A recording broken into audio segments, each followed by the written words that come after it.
Со песната 1944 Украина е големиот победник на овогодинешниот евровизиски надпревар кој се одржа во Шведска и покрај сите контраверзии кои следеа песната на пеачката Џамала, поради одлуката песните на овој надпревар да немаат политичка содржина.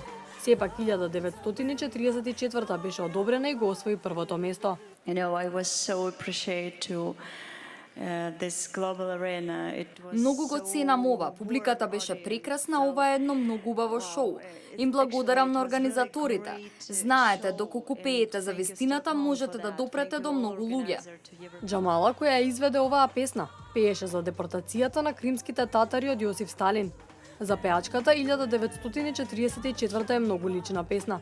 Освен што се работи за етничко чистење, таа зборува и за својата прабаба, која ги преживеала тие трагични настани каде многумина погинале. Ова е мојата лична приказна за мојата прабаба. Трагедија која им се случи на сите кримски татари во 1944 година. Сите кримски татари страдаа поради таа депортација, затоа е важно да ја испеам оваа песна и да ја раскажам таа приказна. На надпреварувањето Украина доби повеќе од 500 гласа, вклучувајќи и 12 од Македонија. Втора беше Австралија, а трета Русија, која доби најмногу гласа од гледачите.